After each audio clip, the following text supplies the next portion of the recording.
ತಂದಾನೇ ನನಿತಾನ.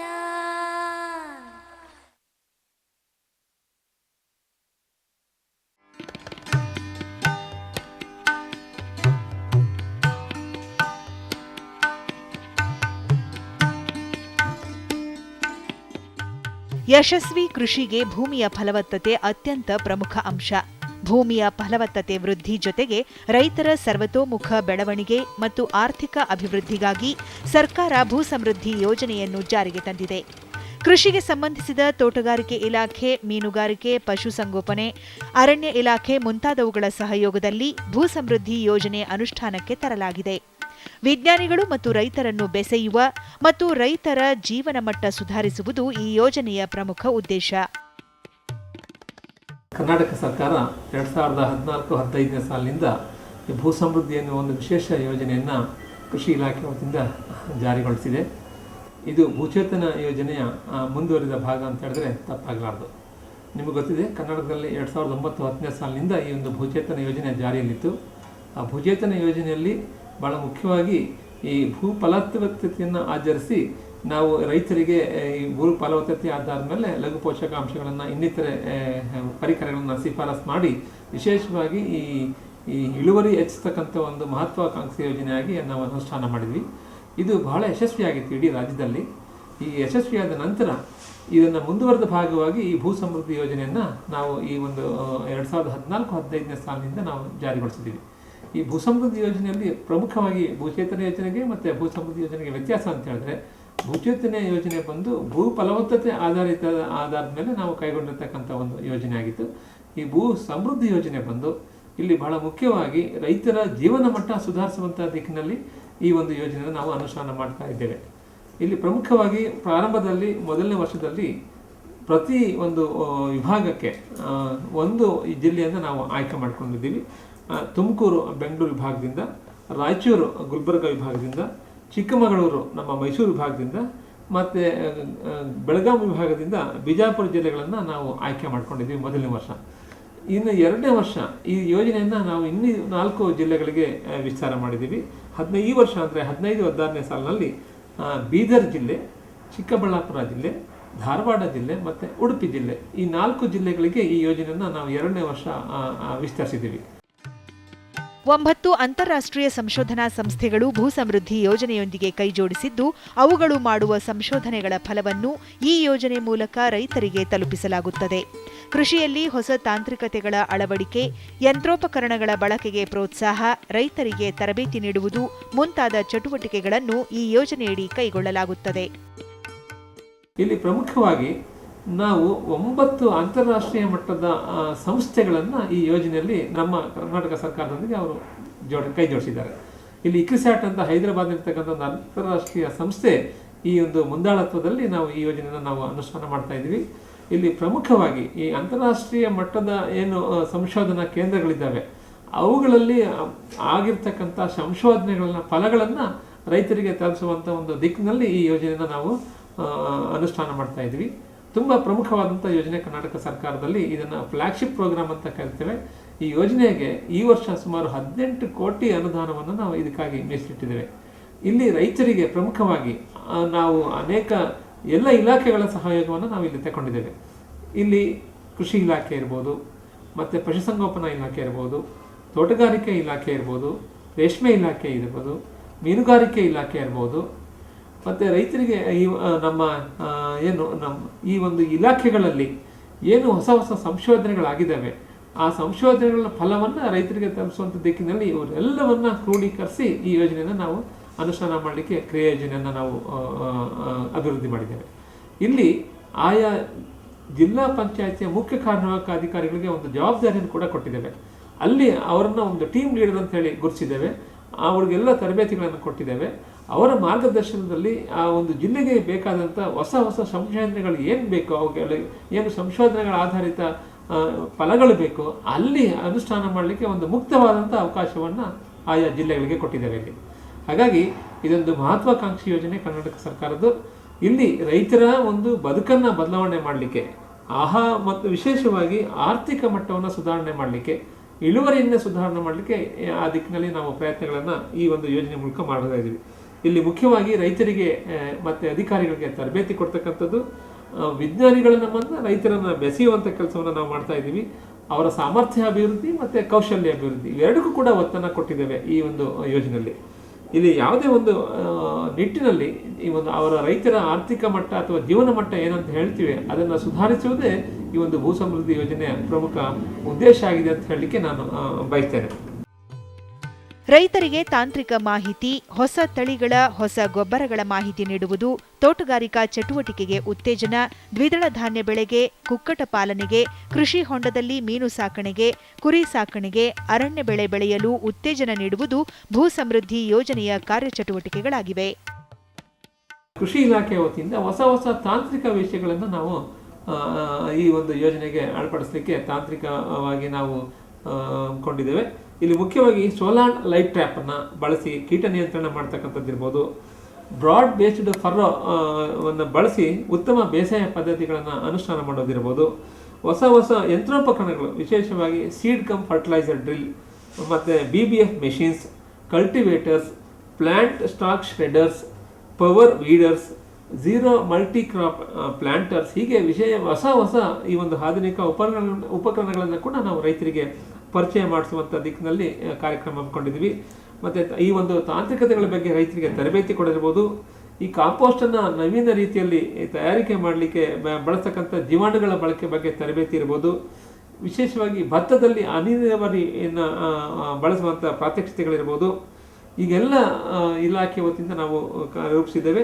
ಮತ್ತು ರೈತರಿಗೆ ಈ ನಮ್ಮ ತಾಂತ್ರಿಕ ಮಾಹಿತಿಗಳನ್ನು ಕೊಡ್ತಕ್ಕಂಥ ದಿಕ್ಕಿನಲ್ಲಿ ನಮ್ಮ ವಿಸ್ತರಣಾ ಕಾರ್ಯಕರ್ತರಿಗೆ ಟ್ಯಾಬ್ಲೆಟ್ಗಳನ್ನು ಕೂಡ ಕೊಟ್ಟಿದ್ದೀವಿ. ಈ ಟ್ಯಾಬ್ಲೆಟ್ಗಳ ಮೂಲಕ ಟ್ಯಾಬ್ಲೆಟ್ ಎಕ್ಸ್ಟೆನ್ಷನ್ ಅಂತ ಕರಿತೀವಿ. ರೈತರಿಗೆ ವಿಸ್ತರಣೆ ಮಾಡಲಿಕ್ಕೆ ಈ ಟ್ಯಾಬ್ಲೆಟ್ಗಳನ್ನ ಬಳಸ್ತಕ್ಕಂಥದ್ದು ಇರ್ಬೋದು. ಅಧಿಕ ಇಳುವರಿ ತಳಿಗಳನ್ನು ವಿಶೇಷವಾಗಿ ನೆಲಗಡಲೆ ಇರ್ಬೋದು, ಮತ್ತು ತೊಗರಿ ಇರ್ಬೋದು, ಅಂತಾರಾಷ್ಟ್ರೀಯ ಮಟ್ಟದಲ್ಲಿ ಆಗ್ತಕ್ಕಂಥ ಸಂಶೋಧನೆಗಳಿಂದ ಬಂದಿರತಕ್ಕಂಥ ಈ ತಳಿಗಳನ್ನು ರೈತರಿಗೆ ಪರಿಚಯ ಮಾಡೋ ದಿಕ್ಕಿನಲ್ಲಿ ಕೂಡ ನಾವು ಕಾರ್ಯಕ್ರಮವನ್ನು ರೂಪಿಸಿದ್ದೀವಿ.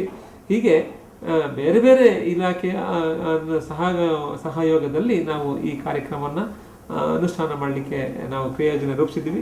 ಇನ್ನು ಪಶುಸಂಗೋಪನೆ ಇಲಾಖೆಗೆ ಬಂದರೆ ಉತ್ತಮ ತಳಿಯ ಮೇಕೆಗಳನ್ನು ಕೊಡ್ತಕ್ಕಂಥದ್ದು ಶಿರೋಹಿ ಮತ್ತು ಬೋಯರ್ ಅಂತೇಳಿ, ಮತ್ತು multipurpose insemination technician in rural India, ಈ ಉತ್ತಮ ತಳಿ ಅಭಿವೃದ್ಧಿಯಾಗಿ ಮೈತ್ರಿ ಅಂತ ಕರಿತೇವೆ. ಈ ಮೈತ್ರಿಯನ್ನು ಕಾರ್ಯಕ್ರಮವನ್ನು ಅನುಷ್ಠಾನಗೊಳ್ತಕ್ಕಂಥದ್ದು.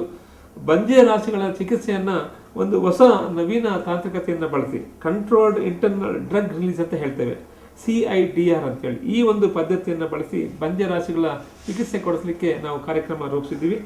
ಮತ್ತು ಕುರಿ ತಳಿಯ ಅವಳಿ ಮರಿಗೆ ಜನ್ಮ ನೀಡತಕ್ಕಂಥ ಕುರಿ ತಳಿಗಳನ್ನು ನಾರಿ ಸುವರ್ಣ ಅಂತ ಹೇಳಿ ಆ ಒಂದು ಕುರಿ ತಳಿಯನ್ನು ನಾವು ಇಂಟ್ರೊಡ್ಯೂಸ್ ಮಾಡಿದ್ದೇವೆ. ಹೀಗೆ ಹೊಸ ಹೊಸ ತಳಿಗಳನ್ನು ನಮ್ಮ ಅನಿಮಲ್ ಹಸ್ಬೆಂಡ್ರಿ ಡಿಪಾರ್ಟ್ಮೆಂಟ್ ವತಿಯಿಂದ ಮಾಡ್ತಕ್ಕಂಥದ್ದು. ಇನ್ನು ತೋಟಗಾರಿಕೆ ಇಲಾಖೆಯ ವತಿಯಿಂದ ಈರುಳ್ಳಿ ಮತ್ತು ಟೊಮೆಟೊ ಬೆಳೆಗಳಲ್ಲಿ ಸೋಲಾರ್ ಡ್ರೈಯರ್ಗಳನ್ನು ಬಳಕೆ ಮಾಡೋದು, ಈ ಪಾಲಿ ಹೌಸ್ಗಳಲ್ಲಿ ತರಕಾರಿಗಳನ್ನು ಬೆಳೆಸೋದಕ್ಕೆ ಪ್ರಮೋಷನ್ ಮಾಡ್ತಕ್ಕಂಥದ್ದು, ಈ ಕಸಿ ಟೊಮೆಟೊ ಗಿಡಗಳನ್ನು ಬೆಳೆಸಿ ಉತ್ಪಾದನೆಯನ್ನು ಮಾಡ್ತಕ್ಕಂಥದ್ದು. ಹೀಗೆ IIHR Indian institute of horticulture research ಏನು ತೋಟಗಾರಿಕಾ ಸಂಶೋಧನಾ ಕೇಂದ್ರ ಇದೆ, ಅಲ್ಲಿ ಆಗಿರ್ತಕ್ಕಂಥ ಸಂಶೋಧನೆಗಳಲ್ಲಿ ತಳಿಗಳಿರ್ಬೋದು, ಹೊಸ ಹೊಸ ಅವ್ರದ್ದೇ ಆದಂಥ ಸ್ಪೆಷಲ್ ಬೆಳೆ ಸ್ಪೆಷಲ್, ಬಾಳೆ ಸ್ಪೆಷಲ್ ಅಂತ ಬೆಳ್ತದೆ, ಮಾವು ಸ್ಪೆಷಲ್ ಅಂತ ಅವರು ಕೊಟ್ಟಿದ್ದಾರೆ. ಆ ತಾಂತ್ರಿಕತೆಯನ್ನು ಕೂಡ ರೈತರಿಗೆ ಮಾಡ್ತಕ್ಕಂಥದ್ದು, ತೋಟಗಾರಿಕೆ ಬೆಳೆಗಳಲ್ಲಿ ಮೌಲ್ಯವರ್ಧನೆ ಮಾಡ್ತಕ್ಕಂಥದ್ದು, ಮತ್ತು ನಿಖರ ಬೇಸಾಯ ಪದ್ಧತಿಗಳನ್ನು ತೋಟಗಾರಿಕೆ ಬೆಳೆಗಳಲ್ಲಿ ಅಳವಡಿಸ್ತಕ್ಕಂಥದ್ದು. ಹೀಗೆ ಅನೇಕ ತೋಟಗಾರಿಕಾ ಚಟುವಟಿಕೆಗಳನ್ನು ಕೂಡ ಈ ಯೋಜನೆಯಲ್ಲಿ ನಾವು ಅನುಷ್ಠಾನ ಮಾಡಲಿಕ್ಕೆ ಕ್ರಿಯಾಯೋಜನೆ ಮಾಡಿದ್ದೇವೆ. ಇದು ಹಿಪ್ಪು ನೇರಳೆಗೆ ಉತ್ತೇಜನ ಕೊಡಲಿಕ್ಕಾಗಿ ಈ ಹಿಪ್ಪು ನೇರಳೆ ತಳಿಗಳ ಉತ್ಪಾದನೆಗೆ ಕೂಡ ನಾವು ಕಾರ್ಯಕ್ರಮ ರೂಪಿಸಿದ್ದೀವಿ. ದ್ವಿದಳಿ ಸಾಗಣೆಗಳಿಗೆ ಉತ್ತೇಜನ ಕೊಡ್ತಾ ಇದ್ದೀವಿ. ಸ್ಪಿನ್ನಿಂಗ್ ನೆಟ್ ಮತ್ತು ರೋಟರಿ ಮೌಂಟೇಜಸ್ ಬಳಕೆಗಳನ್ನು ಕೂಡ ಪ್ರೋತ್ಸಾಹ ಮಾಡಲಿಕ್ಕೆ ಕ್ರಿಯಾಯೋಜನೆ ರೂಪಿಸಿ ಅನುಷ್ಠಾನ ಮಾಡ್ತಾ ಇದ್ದೀವಿ. ಇನ್ನು ಅರಣ್ಯ ಇಲಾಖೆಯನ್ನು ಕೂಡ ನಾವು ಈ ಯೋಜನೆಯಲ್ಲಿ ಬಳಸ್ಕೊಂಡಿದ್ದೀವಿ. ಅರಣ್ಯ ಇಲಾಖೆಗೆ ವಿಶೇಷವಾಗಿ ನುಗ್ಗೆ ಮತ್ತು ಪಪಾಯ ಸಸಿಗಳನ್ನು ಬೆಳೆಸುವುದು, ಮತ್ತು ಗ್ಲಿರಿಸಿಡಿಯ ಗೊಬ್ಬರ ಗಿಡಗಳನ್ನು ಬೆಳೆಸಿ ಅದರ ಫಲವತ್ತತೆಯನ್ನು ಹೆಚ್ಚು ಮಾಡಲಿಕ್ಕೆ, ಮಣ್ಣಿನ ಫಲವತ್ತತೆ ಹೆಚ್ಚು ಮಾಡಲಿಕ್ಕೆ ಕ್ರಮ ಮಾಡುವಂಥದ್ದು, ಕಸಿ ಅರಣ್ಯ ಸಸಿಗಳನ್ನು ಬಳಕೆ ಮಾಡ್ತಕ್ಕಂಥದ್ದು ಕೂಡ ಈ ಅರಣ್ಯ ಇಲಾಖೆಯ ಚಟುವಟಿಕೆಗಳಾಗಿ ನಾವು ಗುರುತಿಸಿದ್ದೇವೆ.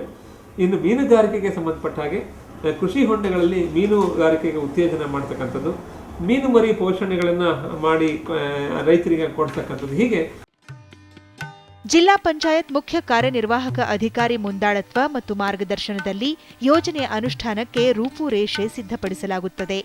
ರೈತರ ಬೇಡಿಕೆ ಮತ್ತು ಅವಶ್ಯಕತೆ ಅರಿತು ಯೋಜನೆಯಲ್ಲಿ ಅಳವಡಿಸಿಕೊಳ್ಳುವುದು ಇದರ ವಿಶೇಷತೆಯಾಗಿದೆ.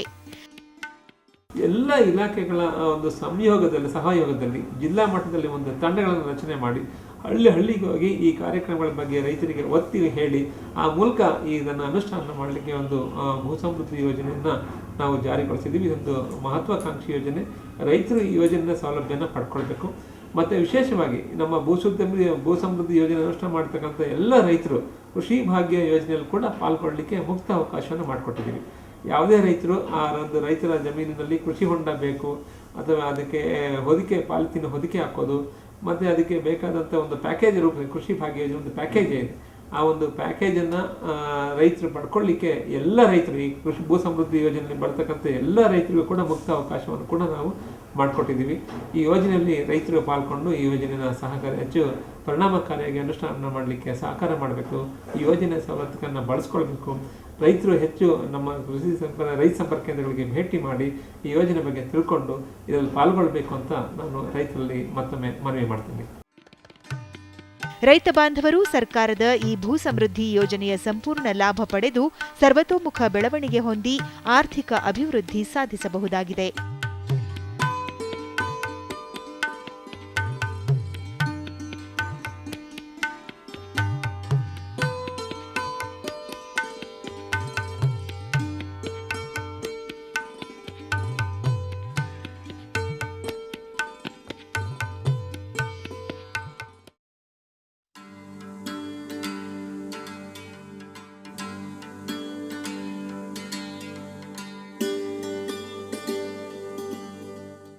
ಭಾರತೀಯ ತೋಟಗಾರಿಕಾ ಸಂಶೋಧನಾ ಸಂಸ್ಥೆಯಲ್ಲಿ ನಾವುಗಳು ಹಲವಾರು ದ್ವಿದಳ ಧಾನ್ಯ ತರಕಾರಿ ಬೆಳೆಗಳಲ್ಲಿ ಸಂಶೋಧನೆ ನಡೆಸಿ ಹೆಚ್ಚು ಇಳುವರಿ ಕೊಡ್ತಕ್ಕಂಥ ಮತ್ತು ರೋಗ ನಿರೋಧಕ ಶಕ್ತಿ ಇರತಕ್ಕಂಥ ದ್ವಿದಳ ಧಾನ್ಯ ತರಕಾರಿ ತಳಿಗಳನ್ನು ನಾವು ಅಭಿವೃದ್ಧಿಪಡಿಸ್ತಾ ಇದ್ದೇವೆ. ಈ ದ್ವಿದಳ ಧಾನ್ಯ ತರಕಾರಿಗಳಲ್ಲಿ ಬಹುಮುಖ್ಯವಾಗಿ ತಿಂಗಳ ಹುರುಳಿ, ತರಕಾರಿ ಹಲಸಂದೆ, ಆಮೇಲೆ ಹಸಿರು ಬಟಾಣಿ ಮತ್ತು ಚಪ್ಪರದ ಅವರೆ ಇವುಗಳು ಬಹುಮುಖ್ಯವಾದಂಥ ದ್ವಿದಳ ಧಾನ್ಯ ತರಕಾರಿ ಬೆಳೆಗಳು. ಅರ್ಕಾ ಕೋಮಲ್, ಅರ್ಕಾ ಸುವಿಧಾ, ಅರ್ಕಾ ಅನೂಪ್, ಅರ್ಕಾ ಅಭಾ, ಅರ್ಕಾ ಶರತ್ ಮತ್ತು ಅರ್ಕಾ ಅರ್ಜುನ್ IIHR ಸಂಸ್ಥೆ ಬಿಡುಗಡೆ ಮಾಡಿದ ಗಿಡ್ಡ ತಳಿಗಳಾಗಿವೆ. ಈ ತಿಂಗಳ ಹುರುಳಿಯಲ್ಲಿ ಕುಬ್ಜ ತಳಿ ಮತ್ತು ಬಳ್ಳಿ ತಳಿ ಎರಡು ರೀತಿಯ ತಳಿಗಳು ಬರ್ತದೆ. ನಮ್ಮ ಸಂಸ್ಥೆಯಿಂದ ಕುಬ್ಜ ತಳಿಗಳಲ್ಲಿ 6 ತಳಿಗಳನ್ನು ನಾವು ಬಿಡುಗಡೆ ಮಾಡಿದ್ದೇವೆ. ಅರ್ಕಾ ಕೋಮಲ್ ಅಂತಕ್ಕಂಥ ತಳಿ, ಅರ್ಕಾ ಸುವಿಧಾ, ಅರ್ಕಾ ಅನೂಪ್, ಅರ್ಕಾ ಶರತ್ ಮತ್ತು ಅರ್ಕಾ ಅರ್ಜುನ್ ಅಂತ ಇತ್ತೀಚೆಗೆ ಬಿಡುಗಡೆ ಮಾಡಿದ್ದೇವೆ. ಈ ಅರ್ಕಾ ಕೋಮಲ್ ತಳಿ ದೇಶದಲ್ಲಿ ಎಲ್ಲೆಲ್ಲಿ ತಿಂಗಳ ಹುರುಳಿಯನ್ನು ಬೆಳೀತಾರೋ ಅಲ್ಲೆಲ್ಲ ಇದು ತುಂಬ ಹರಡಿ ಮತ್ತು ಪ್ರಚಲಿತವಾಗಿದೆ. ಏನಿಲ್ಲ ಅಂದರೂ 40-50% ಪ್ರದೇಶದಲ್ಲಿ ತಿಂಗಳ ಹುರುಳಿ ತಳಿಯಾದ ಸೆಲೆಕ್ಷನ್ 9 ಅಥವಾ ಅರ್ಕಾ ಕೋಮಲ್ ತಳಿಯನ್ನು ನಾವು ರೈತರು ಅಳವಡಿಸ್ಕೊಂಡಿದ್ದಾರೆ ಮತ್ತು ಅದನ್ನು ಬೆಳೀತಾ ಇದ್ದಾರೆ. ಈ ಅರ್ಕಾ ಕೋಮಲ್ ತಳಿಯಲ್ಲಿ ಕಾಯಿಗಳು ಚಪ್ಪಟೆ ಆಗಿದ್ದು ಸ್ವಲ್ಪ ನಾರಿನಂಶ ಇರುತ್ತದೆ. ಅದರಿಂದ ನಮ್ಮ ಸಂಸ್ಥೆಯಿಂದ ನಾರುರಹಿತವಾಗಿರ್ತಕ್ಕಂಥ ತಳಿಗಳನ್ನು ಅಭಿವೃದ್ಧಿಪಡಿಸಿದ್ವಿ. ಈ ನಾರುರಹಿತವಾಗಿರ್ತಕ್ಕಂಥ ತಳಿಗಳಲ್ಲಿ ಅರ್ಕಾ ಸುವಿಧಾ ಅಂತಕ್ಕಂಥ ತಳಿ ಸ್ವಲ್ಪ ಓವಲ್ ಆಕಾರದಲ್ಲಿದ್ದು ನಾರು ಇರೋದಿಲ್ಲ. ಪ್ರತಿ ಹೆಕ್ಟೇರ್ ಪ್ರದೇಶದಿಂದ ಒಂದು 18-20 ಟನ್ಗಳಷ್ಟು ಇಳುವರಿಯನ್ನು ಕೊಡುತ್ತದೆ. ಇದಲ್ಲದೆ ಇತ್ತೀಚೆಗೆ ರೈತರು ರಿಂಗ್ ಬೀನ್ ಅಂತಕ್ಕಂಥ ಒಂದು ತಳಿಯನ್ನು ಭಾಳ ಅಳವಡಿಸ್ಕೊಳ್ತಾ ಇದ್ದಾರೆ. ಈ ಒಂದು ನಿಟ್ಟಿನಲ್ಲಿ 2 ತಳಿಗಳನ್ನು ನಾವು ಅಭಿವೃದ್ಧಿ ಮಾಡಿದ್ದೇವೆ. ಒಂದು ಅರ್ಕಾ ಶರತ್ ಅಂತಕ್ಕಂಥ ಒಂದು ತಳಿ, ಇನ್ನೊಂದು ಅರ್ಕಾ ಅರ್ಜುನ್ ಅಂತಕ್ಕಂಥ ಒಂದು ತಳಿ. ಅರ್ಕಾ ಶರತ್ ತಳಿಯಲ್ಲಿ ಕಾಯಿಗಳು ಗುಂಡಾಗಿದ್ದು ನಾವು ಕತ್ತರಿಸಿದಾಗ ಅದಕ್ಕೆ ಯಾವುದೇ ಒಂದು ನಾರಿನ ಅಂಶ ಇರೋದಿಲ್ಲ. ಅರ್ಕಾ ಅರ್ಜುನ್ ತಳಿಯಲ್ಲೂ ಕೂಡ ಕಾಯಿಗಳು ದುಂಡಾಗಿದ್ದು ನೀಳವಾಗಿರ್ತದೆ ಮತ್ತು ನಾರುರಹಿತವಾಗಿರ್ತದೆ. ಇವೆರಡು ತಳಿಗಳಿಗೂ ಕೂಡ ಬೇಸಿಗೆಯಲ್ಲಿ ಬರ್ತಕ್ಕಂಥ ಏನು ಹಳದಿ ಎಲೆ ನಂಜು ರೋಗ ಏನಿದೆ, ಹಳದಿ ಎಲೆ ನಂಜು ರೋಗಕ್ಕೆ ನಿರೋಧಕ ಶಕ್ತಿಯನ್ನು ಹೊಂದಿರತಕ್ಕಂಥ ಇವೆರಡು ತಳಿಗಳು. ಆದರೆ ಇವೆರಡಕ್ಕೂ ತುಕ್ಕು ರೋಗ ಬರುತ್ತೆ. ಆದರೆ ತುಕ್ಕು ರೋಗವನ್ನು ನಾವು ಈ ತಳಿಗಳನ್ನು ಬೆಳೆದಾಗ ತುಕ್ಕು ರೋಗವನ್ನು ಕೆಲವಾರು ರಾಸಾಯನಿಕ ಫಂಗಿಸೈಡ್ಸ್ ಅಂತ ಏನಂತಾರೆ ಶಿಲೀಂಧ್ರನಾಶಕಗಳನ್ನ ನಾವು ಸಿಂಪರಣೆ ಮಾಡಿ ಅವನ್ನು ನಿಯಂತ್ರಿಸಬೇಕಾಗ್ತದೆ ಮತ್ತು ಹತೋಟಿ ಮಾಡಬೇಕಾಗ್ತದೆ. ತುಕ್ಕು ರೋಗ ಮತ್ತು ಇನ್ನೊಂದು ಬ್ಯಾಕ್ಟೀರಿಯಲ್ ಬೆಂಕಿ ರೋಗ, ಇವೆರಡು ರೋಗಗಳನ್ನು ನಿರೋಧಕ ಶಕ್ತಿ ಇರತಕ್ಕಂಥ ಒಂದು ತಳಿಯನ್ನು ಕೂಡ ನಾವು ಅಭಿವೃದ್ಧಿ ಮಾಡಿದ್ದೇವೆ. ಅದು ಅರ್ಕಾ ಅನೂಪ್ ಅಂತಕ್ಕಂಥ ಒಂದು ತಳಿ. ಈ ಅರ್ಕಾ ಅನೂಪ್ ತಳಿ, ಅರ್ಕಾ ಶರತ್ ತಳಿ, ಅರ್ಕಾ ಅರ್ಜುನ್ ತಳಿ, ಇವು ಯಾವುದೇ ತಳಿಯಾಗಿದ್ದರೂ ಕೂಡ ಪ್ರತಿ ಹೆಕ್ಟೇರ್ ಪ್ರದೇಶದಿಂದ 18ರಿಂದ 20 ಟನ್ಗಳಷ್ಟು ಇಳುವರಿಯನ್ನು ನಾವು ಪಡಿಬೋದು. ಇದು ಬಿತ್ತನೆ ಮಾಡಿದ 30ರಿಂದ 32 ದಿವಸಕ್ಕೆ ಹೂಗಳಾಗಲಿಕ್ಕೆ ಪ್ರಾರಂಭ ಆಗ್ತದೆ. ಹೂವಾಗಿ 44ರಿಂದ 46 ದಿವಸದಲ್ಲಿ ಕಾಯಿಗಳು ಮೊದಲನೇ ಕಟಾವಿಗೆ ಬರ್ತವೆ. ಆದ ನಂತರ 5 ದಿವಸಕ್ಕೊಮ್ಮೆ 4ರಿಂದ 5 ಕಟಾವುಗಳನ್ನು ಮಾಡ್ಬೋದು. ಇದು ಅಲ್ಪಾವಧಿ ತಳಿಯಾಗಿರೋದ್ರಿಂದ, ಅಲ್ಪಾವಧಿ ಬೆಳೆ ಆಗಿರೋದ್ರಿಂದ ಈ 70 ದಿವಸದಲ್ಲೇ ಈ ಒಂದು ಬೆಳೆ ತನ್ನ ಪೂರ್ಣ ಇದನ್ನು ಮುಗೀತದೆ. ಈ 70 ದಿವಸದ ಸಮಯದಲ್ಲಿ ನಮಗೆ 18ರಿಂದ 20 ಟನ್ಗಳಷ್ಟು ಇಳುವರಿಯನ್ನು ನಾವು ಪಡಿಬೋದು. ಮತ್ತು ಇನ್ನೊಂದು ವಿಶೇಷತೆ ಏನಪ್ಪ ಈ ಬೆಳೆಯಲ್ಲಿ ಅಂತಂದರೆ, ನಾವು ಯಾವುದೇ ಒಂದು ಕ್ರಾಪಿಂಗ್ ಸಿಸ್ಟಮ್ ಇಂಟರ್ ಕ್ರಾಪ್ ಆಗಿ ಬೆಳೆಯಾಗಿ ನಾವು ಇದನ್ನು ಬೆಳಿಬೋದು. ತೆಂಗಿನ ತಾಕಿನಲ್ಲಿ ಅಂತರ್ ಬೆಳೆಯಾಗಿ ಬೆಳಿಬೋದು, ಅಥವಾ ಮಾವಿನ ತಾಕಿನಲ್ಲಿ ಅಂತರ್ ಬೆಳೆಯಾಗಿ ಬೆಳಿಬೋದು. ಮತ್ತೊಂದು ಬಹುಮುಖ್ಯವಾದ ಅಂಶ ಈ ದ್ವಿದಳ ಧಾನ್ಯ ತರಕಾರಿ ಬೆಳೆಗಳಲ್ಲಿ, ಇದು ಅಲ್ಪಾವಧಿ ಬೆಳೆ ಒಂದು, ಇನ್ನೊಂದು ವಾತಾವರಣದಲ್ಲಿ ಇರ್ತಕ್ಕಂಥ ಸಾರಜನಕವನ್ನು ಇದು ತನ್ನ ಬೇರುಗಳಲ್ಲಿ ಫಿಕ್ಸ್ ಮಾಡ್ಕೊಳ್ಳುತ್ತೆ. ಆ ಒಂದು ಸಾಮರ್ಥ್ಯ ಇರೋದ್ರಿಂದ ಪ್ರತಿ ಹೆಕ್ಟೇರ್ಗೆ ನಾವು ಈ ಬೀನ್ಸನ್ನು ನಾವು ಬೆಳೆದಾಗ, ತಿಂಗಳ ಹುರುಳಿಯನ್ನು ನಾವು ಬೆಳೆದಾಗ 140ರಿಂದ 150 kgವಷ್ಟು ನೈಟ್ರೋಜನ್ನ ಸ್ಥಿರೀಕರಿಸಿಕೊಳ್ಳಲಿಕ್ಕೆ ಅನುಕೂಲ ಆಗ್ತದೆ. ಹೀಗಾಗಿ ದ್ವಿದಳ ಧಾನ್ಯ ತರಕಾರಿ ಬೆಳೆಗಳನ್ನು ಬೆಳೆದಾಗ ನಮಗೆ ರೈತರಿಗೆ ಲಾಭದಾಯಕವೂ ಆಗುತ್ತೆ. ಅದಲ್ಲದೆ ಇದು ಮಣ್ಣನ್ನು ಫಲವತ್ತತೆ ಮಾಡಲಿಕ್ಕೂ ಕೂಡ ತುಂಬ ಅನುಕೂಲ ಆಗುತ್ತೆ ಅಂತಂದು ಇಲ್ಲಿ ಹೇಳಲಿಕ್ಕೆ ನಾನು ಇಚ್ಛೆ ಪಡ್ತೇನೆ. ಹಲವು ರೀತಿಯ ತಿಂಗಳ ಹುರುಳಿ ತರಕಾರಿ ತಳಿಗಳನ್ನು, ತಿಂಗಳ ಹುರುಳಿ ಬೆಳೆಯ ತರಕಾರಿ ತಳಿಗಳನ್ನು ನಾವು ಕಾಲಕಾಲಕ್ಕೆ ಯಾವುದು ತಳಿ ಸೂಕ್ತ ಅಂತಂದು ಅದನ್ನು ಆಯ್ಕೆ ಮಾಡಿಕೊಂಡು ನಾವು ಬೆಳೆಯೋದ್ರಲ್ಲಿ ರೈತರು ಹೆಚ್ಚು ಲಾಭ ಪಡಿಬೋದು ಅಂತಂದು ನಮ್ಮ ಸಂಶೋಧನೆಯಿಂದ ನಮಗೆ ಕಂಡು ಬಂದಿರತಕ್ಕಂಥ ವಿಚಾರ.